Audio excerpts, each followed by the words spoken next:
For almost all of human history, the top of the world was basically a fortress. You know, a massive wall of ice, temperatures that could kill you in minutes, and water that could crush the strongest steel ships like soda cans. For centuries, explorers dreamed of finding a northern passage. Most of them failed. Some, they just never came back. While that frozen fortress, that barrier that seemed so permanent, it's melting. And for the very first time, this is forcing all of us to ask a question that would have sounded like science fiction just a few decades ago. As that ice disappears, could this frozen frontier really be on the verge of becoming the single most valuable, most strategic shipping lane on the entire planet? The answer to that question could literally redraw the map of global power as we know it. Okay, so let's dive right into this. We're going to start by looking at how this thought is fundamentally rewriting global geography. And I mean that literally. It's not just about melting ice, it's about making the world smaller. Just take a look at one of the busiest trade routes on Earth, the journey from Shanghai to Rotterdam. The old way, right through the Suez Canal, is this massive 20,000 kilometer trip that takes over a month. But the Arctic's Northern Sea route, it slashes that down to just 14,000 kilometers. That's a full 6,000 kilometers shorter, and it shaves off anywhere from 10 to 15 days from the entire voyage. This isn't just a tiny tweak, it's a geographic game changer opening up right before our eyes. So what does saving, 10 or 15 days at sea actually mean in real money? Well, for just one large container ship, we are talking about a potential savings of up to $1 million. That's in fuel costs alone, for one single trip. And once you start adding in all the other stuff, crew costs, insurance, and just the incredible value of getting your cargo to market 2 weeks faster, the economic logic here, it just becomes impossible to ignore. And what's truly striking here is just how fast this is all happening. This isn't some slow, gradual shift playing out over centuries. Back in the 1990s, this route was maybe commercially viable for 2 months a year. Today, we're already pushing half the year, and the projections now suggest we could see a nearly ice-free Arctic summer by the middle of this century. That barrier that defeated empires for 500 years, it's just vanishing right within our lifetime. So this all leads us to the real trillion-dollar question, because the incentives to go north, they go way beyond just saving time and fuel.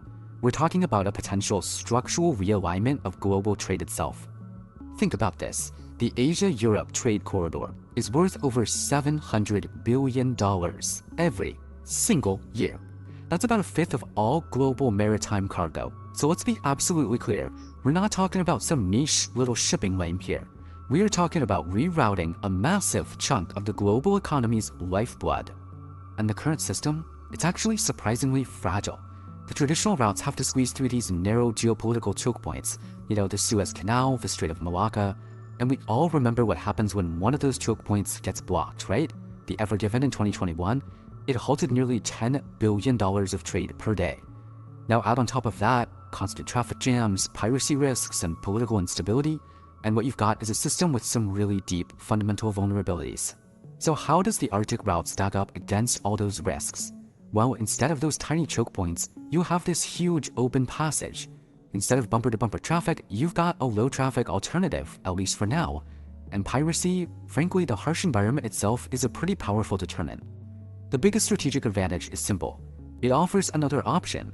It's a path for diversification, a way to reduce dependency on those few fragile southern routes.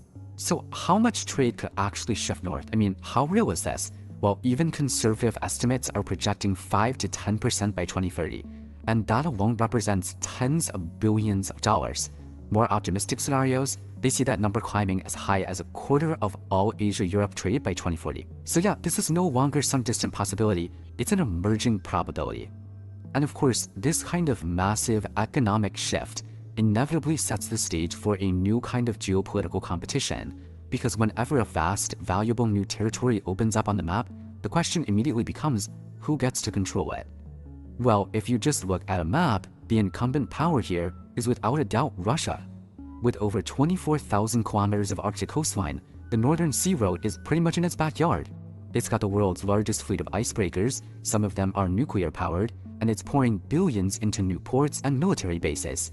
By controlling transit fees and permissions, Russia is, for all intents and purposes, the gatekeeper of this new highway. But what if the shipping lane itself? What if that's just the access road to the real prize? It's estimated that the Arctic seabed is holding about 30% of the world's undiscovered natural gas and 13% of its oil. And that's not even counting rare earth minerals or fish stocks that are moving north. The melting ice isn't just opening a route, it's unlocking a massive submerged treasure chest. And that, as you can imagine, brings other global powers into the game. China, for instance, has no Arctic territory at all, but it has very cleverly started calling itself a near-Arctic state. It's building its own advanced icebreakers and investing huge amounts of money in Russian energy projects along the route, a route that it's calling the Polar Silk Road. This is a brand new artery for its global economic ambitions. And the competition is really heating up everywhere you look. Norway is positioning its northern ports to become Europe's main gateway. The United States and Canada are scrambling to reassess their military and economic posture in the north. And Greenland, which sits right at the Atlantic entrance to the whole passage, has suddenly become a place of immense strategic interest. Every major power is repositioning its pieces on this new global chessboard. So the whole nature of the Arctic has fundamentally transformed.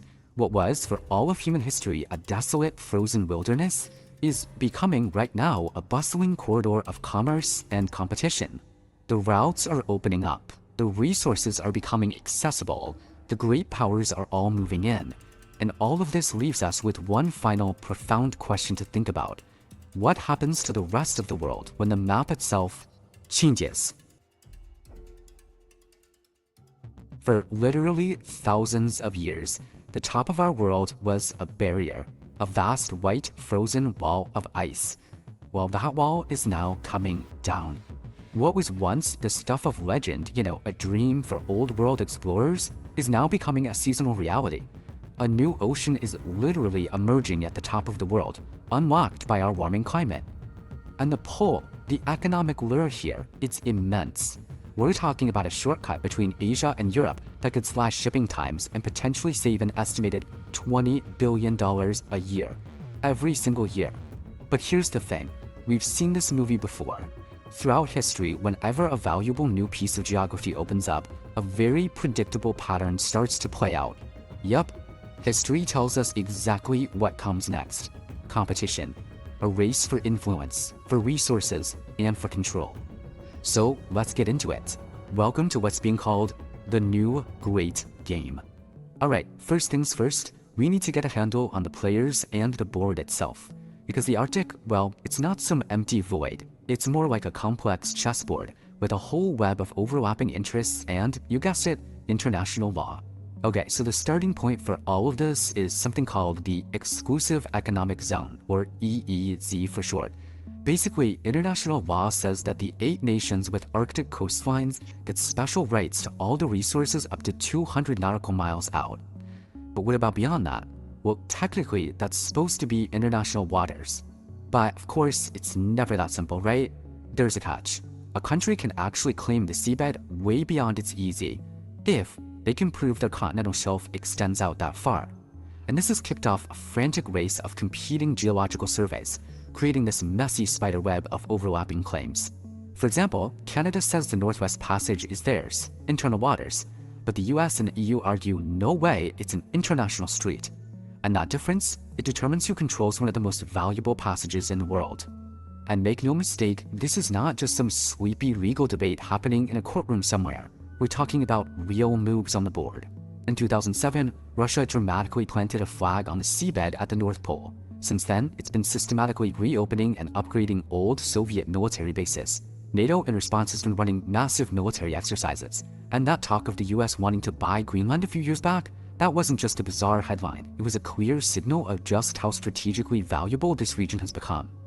But right at the heart of this whole thing is this deep, dangerous irony. The very climate crisis that's opening up the Arctic is actually being made worse by the very activities that are now possible because of it. Let's talk about something called black carbon. You can basically think of it as soot, the stuff that comes out of a ship's exhaust. Now, anywhere else in the world it's a problem, but in the Arctic, it's a full-blown catastrophe. See, when these dark particles land on bright white ice, they stop reflecting sunlight and start absorbing it, basically acting like a dark blanket that just cooks the ice and snow, speeding up the melt like crazy. And this kicks off a really dangerous feedback loop. It's a vicious cycle. You get more open water, which attracts more ships. Those ships then pump out more emissions, more of that black carbon. And what does that do? It melts the ice even faster, which, you guessed it, opens up even more water for even more ships. It's a cycle that just keeps feeding on itself. And it's not just about the ice. The ripple effects are just devastating. The constant noise from ship engines disrupts whales and seals that literally navigate by sound. An oil spill up there? It would be a nightmare. Cleanup in those icy remote waters is next to impossible. And for the indigenous communities who have lived there for thousands of years, their entire way of life, their culture, is being threatened. Okay, so we've got this geopolitical race heating up and this massive environmental paradox. But what about the money? What about the big economic promise that's driving this whole thing? Is this really the new global superhighway everyone's talking about? You see the headlines, you hear these huge numbers thrown around, but is this really a trillion-dollar route? Well, as you might expect, the reality is a lot more complicated. I mean, it all comes down to one word: predictability. Modern shipping, the entire global supply chain, it runs on predictability. The Suez Canal, it's like clockwork, year-round reliability. The Arctic, not so much. You're looking at a seasonal window, maybe 6 to 8 months, best case. And you're dealing with weather and ice that can change in a heartbeat and close a passage overnight. And then you've got the infrastructure gap. It's huge. I mean, you take a port like Singapore, it handles over 37 million containers a year. It's a well-oiled machine. Arctic ports, they're mostly built for things like natural gas, not the dizzying logistics of container ships. To build what's needed in the permafrost would cost hundreds of billions. And of course, all that risk, it has a price tag. Because the route is so much more dangerous, and because rescue services are so few and far between, insurance premiums for an Arctic voyage are way higher. And that cost, it eats right into any savings you might get from using less fuel. So what's a more realistic picture here? Well, by 2040, the Northern Sea Route will probably be a pretty valuable, seasonal extra. It might capture, say, 5 to 10% of the trade between Asia and Europe. Now, that's still a massive economic prize, don't get me wrong, but it's not going to replace the world's existing trade arteries. And that brings us to what might be the most important point of all. Because look, the opening of the Arctic, this is about so much more than just ships and money. This is about the geography of our planet being fundamentally rewritten right in front of our eyes. Think about the great trade routes of the past. The Suez Canal, the Panama Canal. These were acts of pure human will. We engineered them, we planned them, we controlled them. The Arctic route, it's completely different. This isn't something we built, it's a consequence, an unintended one at that. And this is where we have to confront the ultimate paradox, the real catch-22. How do you break this cycle? The warming climate is what's making the Arctic's massive oil and gas reserves easier to get to. But of course, extracting and burning those very same resources, well, that just speeds up the warming that opened the door in the first place. It's a cycle that is incredibly hard to get out of. Look, there are no easy answers here. None. There are only some pretty undeniable facts. The ice is melting, the ships are coming, and this transformation, one that's going to help define the 21st century, it's already happening. And as it does, the strategic calculations, the economic incentives, the very physical map of our world is quietly being redrawn all around us. So in the end, maybe the real trillion-dollar question isn't about shipping lanes at all. It's about us. It's about the choices we're all going to make on this new frontier. And ultimately, what kind of world we're actually building in the process. Imagine a tiny 50-mile strip of water that connects two of the world's biggest oceans. For centuries, this was just a dream, a wild engineering fantasy that promised to completely redraw the map of global power and trade.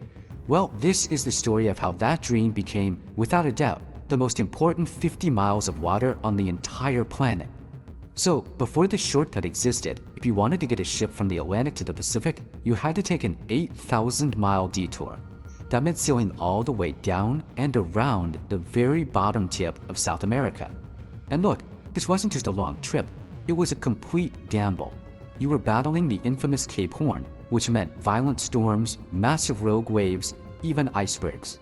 It was a brutal journey that could take weeks, burning up fuel, time, and all too often, costing lives. And that led to this one huge, powerful question that people obsessed over for centuries. What if? What if you could just slice right through that narrow little bit of land in Central America? What if you could connect the oceans and save all those thousands of miles? It was an idea that seemed to fly in the face of geography itself. The answer, of course, was the Panama Canal. This man-made river became the solution, an absolutely monumental feat of engineering that completely changed the way the world does business. And its impact, it's almost impossible to wrap your head around. Today, that one narrow corridor handles 6% of all global maritime trade. Seriously, think about that. The car you drive, the coffee you drink, the device you're watching this on, there's a good chance it passed through here. The best way to think of it is like a giant man-made artery. For over 100 years, it has just been pumping goods and resources between continents non-stop. It's really the circulatory system for our entire global economy. But here's the thing, the story isn't over. Today, this century-old marvel, this symbol of human genius beating nature, is facing a threat that no one, and I mean no one, saw coming. A crisis that's threatening its very existence. So to really get what's happening now, we've got to go back and look at its incredibly dramatic past. See, the idea of a canal was old, but making it a reality, that turned out to be one of the deadliest and most difficult projects in all of human history. You know, the dream goes all the way back to Spanish explorers in 1513, but the first real attempt came in 1881. France, feeling pretty confident after building the Suez Canal, decided to take a crack at it, but they learned pretty quickly that the dense, disease-filled jungles of Panama were a whole different beast than the Egyptian desert. Their attempt ended in total, catastrophic failure. And the difference between that failure and eventual success really came down to strategy. The French tried to use brute force, just dig a massive trench at sea level right through the mountains. It was a disaster. Constant landslides and horrific outbreaks of yellow fever and malaria killed an estimated 22,000 workers. The Americans, when they took over, had a much, much smarter idea. The American plan was, frankly, revolutionary. They thought, why try to carve through the continent's rocky spine? Why not just lift the ships up and sail them right over the top of it? And that was the genius behind the lock and lake system. Okay, so here's how this magic trick works. A huge ship sails into a massive concrete box, a lock. The gates seal shut, and then millions of gallons of fresh water come rushing in from a lake, lifting the entire vessel 85 feet into the air. That's like an 8-story building. The ship then just cruises across a giant man-made lake before another set of locks gently lowers it back down to the ocean on the other side. It's basically a water elevator for some of the biggest ships in the world. Now, even with this brilliant system, the amount of digging they had to do was just insane. To create the main channel, called the Culebra Cut, workers had to blast and haul away over 200 million cubic yards of rock and dirt. That's enough stuff to build a wall from New York City all the way to San Francisco, twice. And then, finally, on August 15, 1914, the steamship SS Ancon made the very first official trip through the canal. Just like that, a journey that used to take weeks of life-threatening sailing was now done in about 8 hours. The impossible had been achieved. And once the canal was open for business, the impact was immediate. It was profound. It didn't just shorten a shipping route, it completely rewired the entire global economy. The numbers here really tell the story. That trip from New York to San Francisco, it got slashed from 13,000 miles down to just 5,200. That's a 60% drop.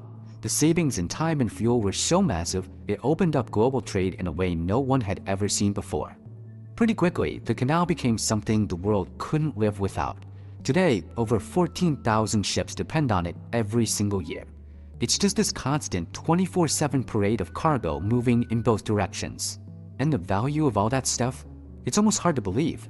The cargo passing through the canal every year is worth around $1 trillion. It's become one of the most critical choke points in the supply chains that connect every single one of us. Our whole modern world is basically built on the assumption that the Panama Canal just works flawlessly all the time. But any problem there, any slowdown, it doesn't just mess up a few shipping schedules. The ripple effect causes price hikes and empty store shelves in cities thousands of miles away. Which brings us to the final and most critical chapter of this story. Because this masterpiece of engineering, this thing designed to conquer the laws of geography, it has a hidden flaw, an Achilles heel that now puts its entire future in question. You see, the very thing that makes the canal so brilliant is also the source of its greatest weakness. That incredible solution that let ships go over the mountains, well, it created a dependency that the builders could never have dreamed would become a problem. And that vulnerability all comes down to one thing: fresh water. The whole lock system runs on it. For every single ship that passes through, millions of gallons of that fresh water are flushed out into the sea, gone forever. All of that water has to be replaced, and it comes from only one source, Gatun Lake, which is fed entirely by rain. But in our changing world, rainfall isn't a guarantee anymore.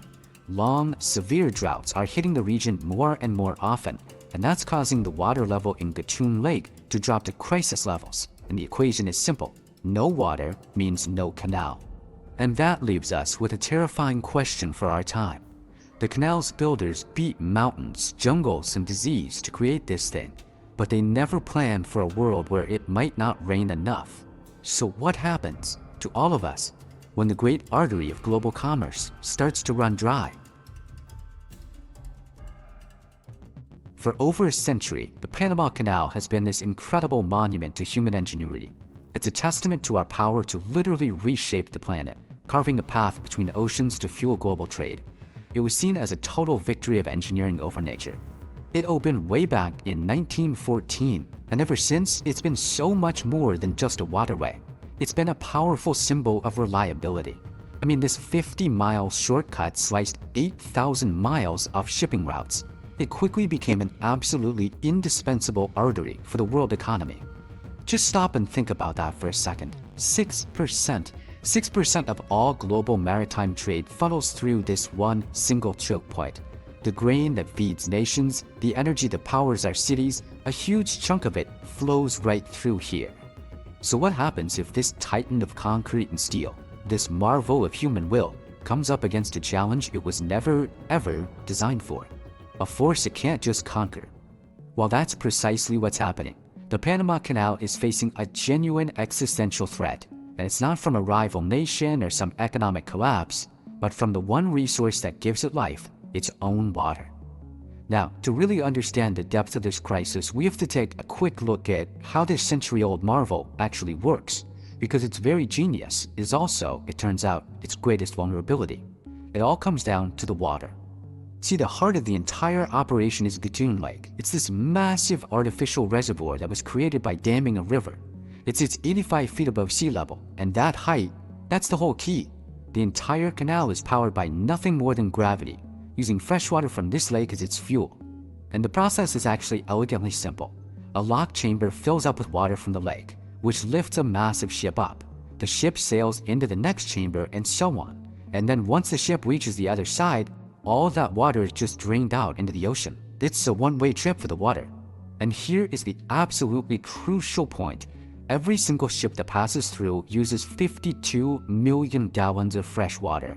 To put that in perspective, that's enough to fill about 80 Olympic swimming pools, and all of that water is used just once before it's lost to the sea. The entire system was built on one single assumption: a constant, reliable resupply of rain. But that resupply has failed. Starting in 2023, Panama was hit by one of the worst droughts in its modern history. A problem supercharged by the El Niño climate pattern. The tropical rains that are supposed to feed Gatun Lake, well, they just didn't come. And you have to see just how razor thin the margin for error is here. Gatun Lake's normal level is right around 85 feet. During the drought, it dropped to nearly 79 feet. Now, 6 feet might not sound like a lot, but for the world's largest ships, it's absolutely catastrophic. It means they can't carry a full load. They have to literally shed cargo just to float high enough to get through. And that single fact created a problem that rippled out from Panama and started to affect the entire planet. The system had to slow way down, triggering a state of, you guessed it, global gridlock. The Canal Authority had no choice. They had to slash their capacity. On a normal day, about 38 ships can pass through the canal. During the worst of the drought, that number was cut to as low as 22. That is a stunning 40% reduction in traffic for one of the world's most critical trade routes. The result was an unprecedented traffic jam at sea. I mean, at the height of the crisis, you had more than 150 massive vessels just anchored at both ends of the canal. waiting in line for days, sometimes even weeks, just to get a spot to pass through. With slots so scarce, a frantic bidding war erupted. Companies desperate to skip the line started paying astronomical fees at auction. A normal transit fee is already about $400,000, but it skyrocketed. One vessel reportedly paid nearly $4 million. That's 10 times the normal rate for a single priority passage. And this is where that chain reaction really begins to affect all of us. Those incredible costs don't just disappear, they ripple outwards. That means manufacturing delays, higher prices for consumers, and huge bottlenecks for everything from American grain to critical energy shipments. The shockwaves were felt in every single corner of the global economy. So faced with this existential threat, Panama is now scrambling for solutions. But when your enemy is the climate itself, there are no easy answers. Right now, there are two main paths forward. One is to build more, construct massive multi-billion-dollar reservoirs to capture more rainwater when it does fall. The other is to use less, retrofit the entire canal with modern water-saving basins that can actually recycle water for each transit. But both are monumental engineering projects that will cost billions and take years to complete. In the meantime, the industry is just trying to adapt. You have shipping lines rerouting around the entire continent of South America, which adds weeks and immense fuel costs to their journeys. Others are shifting to the Suez Canal or trying to use overland rail. But really, none of these options can truly replace the Panama Canal's unique geographic advantage. And that's exactly why this crisis is so much more than just a shipping story. It's a profound warning. It's a preview of a challenge that's facing all of us. Think about it. So much of our critical global infrastructure, our dams, our ports, our power grids, was all designed and built in the 20th century based on the assumption of a stable, predictable climate. And that core assumption is now broken. The Panama Canal is not some isolated case. We are seeing the exact same story play out everywhere, in California's strained water systems, in coastal cities threatened by rising seas, and in Arctic infrastructure that was built on what used to be solid frozen permafrost. The fundamental problem is the same. Our world was built for a planet that no longer exists. This single sentence just captures the dilemma perfectly. We are running 21st century systems on infrastructure that was designed with 20th century blueprints, and now the cracks are beginning to show. For 100 years, the story of the Panama Canal was one of humanity conquering nature, a triumph of human will over the wild. But its next chapter is going to have to be different. The question is no longer about conquest, it's about coexistence. Can this monument to human power finally learn to adapt to a planet that is powerfully and permanently fighting back?